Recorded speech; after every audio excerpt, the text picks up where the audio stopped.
So, boom! Listen, it's game day, it's game week. There's a lot of games in the next 2 days, but the big one today. I mean, we have to concentrate on Fulham and Man City. We can't scoff and overlook that. But the main one for me right now is going to be Spurs and Newcastle. That's obviously the creme de la creme game. But I've got a few things that have been irking me for a while, and it's Eddie Howe narrative. Why is it that Eddie Howe gets all the superlatives, gets his ass eaten, everyone's backing him, but then we got Thomas Frank 3 months into a job, has got to clean up 2 years of mess in one window. Okay. That's better. That's better. It's because I haven't combed it today.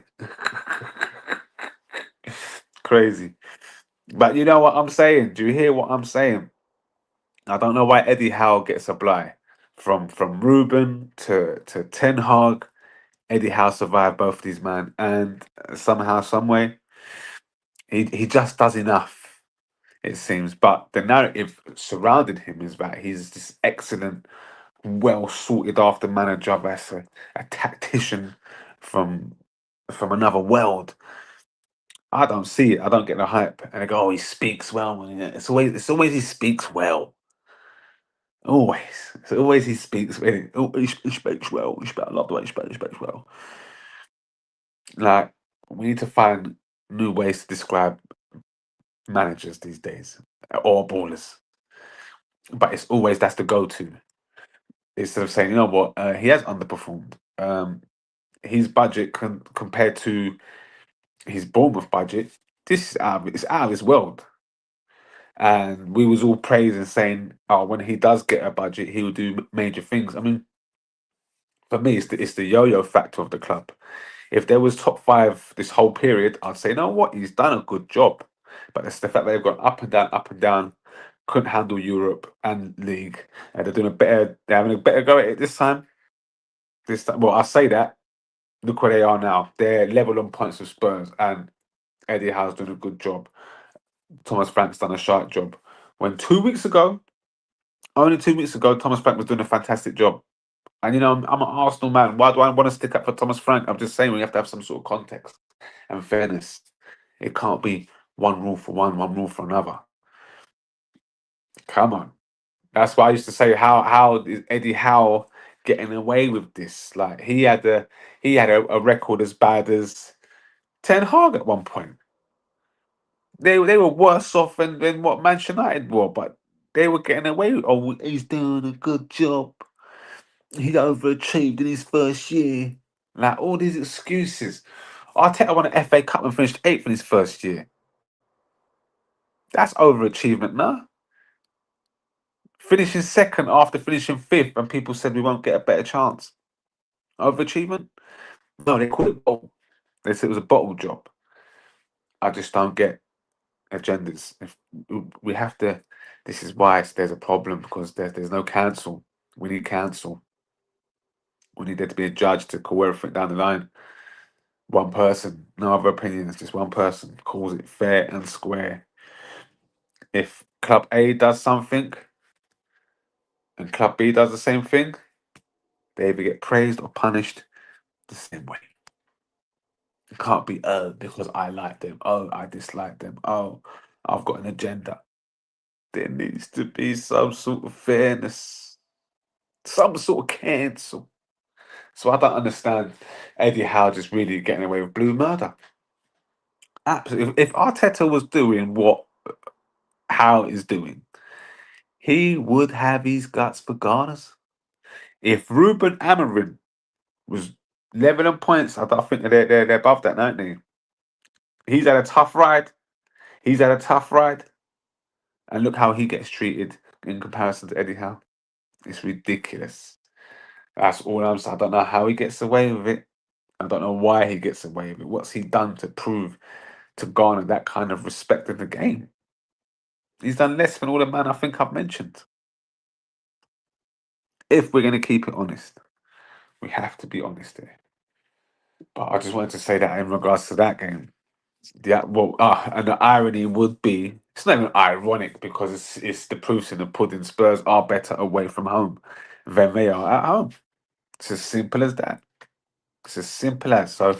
They might even get a performance tonight, but this is a tough team they're playing. It is at St James's, and what is it? Only Arsenal, Liverpool have come away with results there this season. It's a tough place to get a result. I don't care what the result is, but I just want some sort of fairness, and I think Thomas Frank to be judged after 3 months, crazy. But the other game is Fulham, Man City. You know what? I can bury the hatchet with Jack, and I would love nothing more than a Fulham win because we're at that business end now. We're getting into the business end. I think Arsenal just don't need no. We don't need no one up our arse. So please, Fulham, get even a draw. A draw would be nice. And turn up tonight, Fulham. I believe in you. You just got your first away win, and that should give you some sort of confidence. That should give you some sort of zhuzh to go on and spur on, so to speak. Because Man City, it is around this time traditionally, not last season, but traditionally in the past 5 years out of six, they tend to go on runs from this period. Crazy runs. They give teams chances around August to now, and that seems to disappear.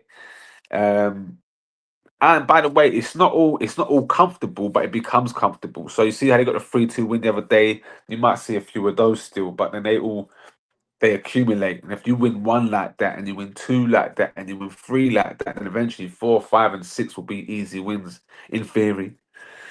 And then you don't even look at those narrow wins because there's 7, 8 wins on top of those three.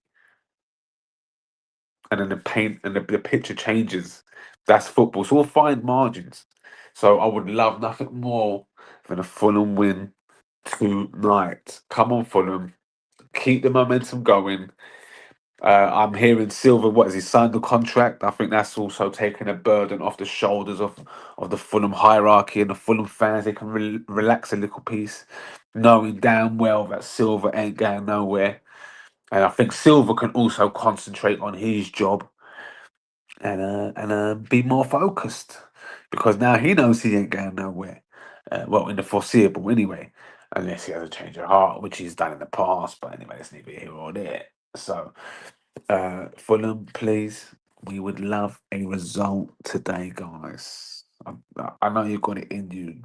Just play Traore from the start, let him knock a man out, and then bring on Smith Rowe. You know what I'm saying? But yeah, anyway, guys. I'll be back on later. I just wanted to give a little rundown. Well, there was no pod, as you know. Marvelous Marv was missing. Now he's trying to play victim and claim he was there, even though I messaged him straight away when he messaged, sent the link. But yeah, anyway, because Lee pulled him up. That's why. But anyway, guys, I'll see you later. Over and out.